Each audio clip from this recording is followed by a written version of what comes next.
guys, here's a part one, I guess, of a video of another car I picked up. It's a 2011 Honda CR Z EX model. You're looking at the speedometer or tachometer and speedometer combination of the dash. Everything is digital on the dash with the exception of the tachometer.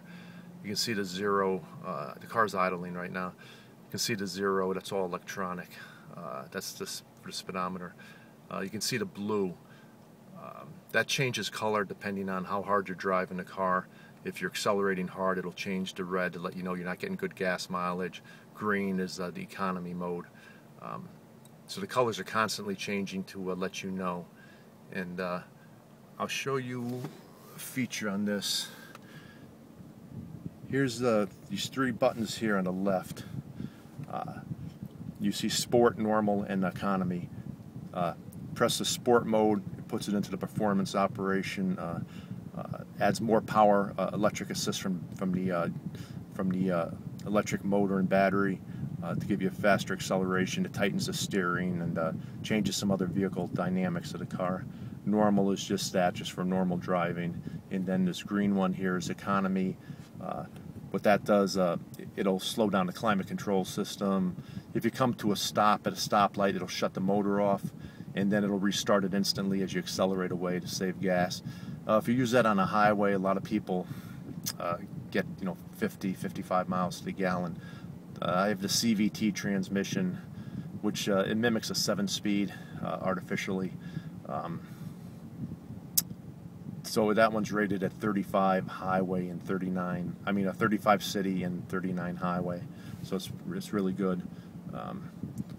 Over here you can see to shut off your your traction control, probably the stability control too. I'm not sure. I just got the car yesterday. Kilometers, mile per hour if you want to switch up on what you're using. Here's the controls for the mirrors, side mirrors. Those mirrors are also heated, which would be nice in the winter time. Going back to the dash, here on the left you can see it has a battery gauge, and you want to keep that towards the middle. What that does is show you how much power is left in the battery, how much charge, and then it goes up or down depending on what you're doing. Right below it over here you see it'll say charge. If I can get a picture of that, charge and assist. If you're coasting or braking very slowly, it recharges the battery through regenerative braking. To the right, the assist is giving you extra power from the battery to help you accelerate.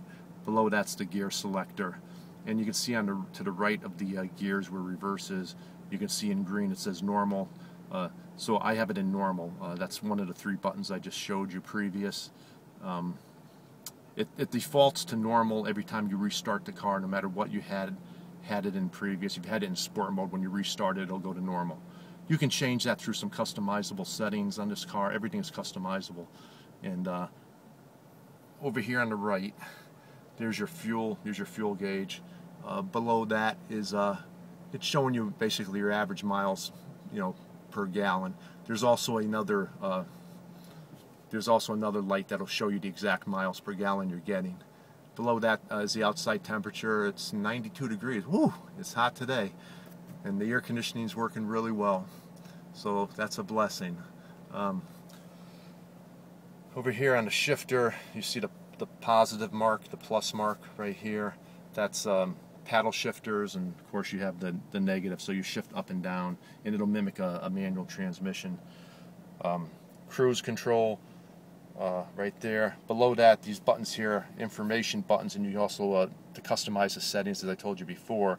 If I press that button and then you look over here, now you can see it's displaying the average fuel economy. 30.2 is what I'm averaging. I haven't gone on any highway. I've been sitting around idling like I'm doing now, and kind of hitting the gas kind of hard. So and I've been stuck in heavy city traffic, so it's still getting over 30 miles to the gallon. And then you press it again, it'll show you some other stuff. Again, more customizable settings. Here's the Eco Guide. Say customize settings on it. Oil life. Everything is electronic. It's got a maintenance minder. It'll tell you when any maintenance is due. You don't use a book. There's no book or set mileage. It'll tell you when you have to do and what you have to do it. You can see, well, I just got the car yesterday, so obviously the oil life is at 100%. Average speed, elapsed time. There's the range. It's 421 miles at the current rate that I'm using fuel. And this is what's nice, is it automatically calculates that for you as soon as you put gas in. You don't have to do anything or touch anything. I just put some gas in and it recalculated automatically. So that's pretty cool. We'll try to go quickly here. So here's the stereo. It's a 360 watt stereo, 7 speakers and subwoofer. This thing sounds really good. It thumps really good, really nice stereo. Automatic climate control. You can see I told you it was 92 degrees. I have it set on 60 here in the car. Works really well. There's your front for defrosting the car, your rear, and then recirculation setting, fan speed, and there's your mode. You want the air coming up towards your upper body or lower body or combination or whatever. Here's the shifter. As I said, I have a CVT trans. Nice shifter. There's no one quibble. There's no armrest. You have to buy that separately as an accessory. It's kind of pricey, but I'll end up getting it. I just wanted to get the car. I didn't get any extra stuff with it. Bunch of cup holders and deep wells in the to keep some things in compartments. Underneath there's a separate door for USB. You want to connect something to a USB. It's got that. iPods, that type of thing. Auxiliary ports. There's your, I don't know if you can see it way down in there, power port.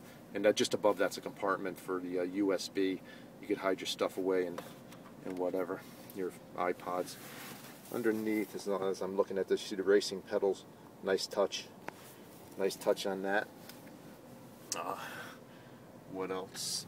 Here's the chrome. It's not really chrome. It's a new process that they use for Honda uses. And I forget what it's called. Sorry, I wasn't planning on making the video, so I don't have that information. I did have it. I just don't recall the process they use. I think it's the first time it's been used. Here again, here's some. Typically, you got your hard plastic right here, but it's textured. It almost feels like a rubbery texture. But this stuff is all. This is all material. This is all fabric here, which breaks up that plastic. And over here, they use a different color plastic. Here's the seats. I don't know if you can see the pattern on it. Feels really durable. It's like a tweed, not a tweed, but I don't know how to describe it. It looks like a high quality. Looks like a very high quality part in typical Honda fashion. This car, well, let me take a look back here. One of the issues I was going to have maybe was visibility. I was concerned when you can see the back, you have that bar going across, and then the split window. But it actually isn't bad at all. I haven't had any trouble. You have a short window in the back. This is a 2-seater car, by the way, and you can see in the back instead of seats, it has these deep well compartments, and that piece right there flips down and covers it if you want to hide something. There's 25 cubic feet of storage, so it's actually quite massive. In the back, you can see that's a cargo cover, and you can hide more stuff in there. So it's not bad at all. Car itself, oh man, whew, this car drives nice. I read all reviews like everyone else does, and there's some really good reviews. Then there's other people that, oh, it should get 60. Some magazines, oh, it should get 60, or should do this, or should do a 13-second quarter mile, or whatever. Let me tell you, I have the car. I've driven it. It's a sweet car. It's not gonna turn a quarter mile in 13 seconds, but it's got more than enough power. Believe me. With the electric assist going through first and second gears, it's got quite a bit of pull. It's probably a 16-second quarter mile for this. It feels much stronger though, especially in the spots where you're actually going to use the car. It handles really good and rides well. Really handles nice. Very easy to drive. It has a very tight turning circle. It actually was rated maybe 34, I think, but I mean, the wheel just keeps turning. I pulled in some really tight spots. So anyway, I'll be back a little bit later to do another an outside video, because we're running out of time for this video. So I'll see you guys on the next video and tell you a little bit more about the car. Thanks.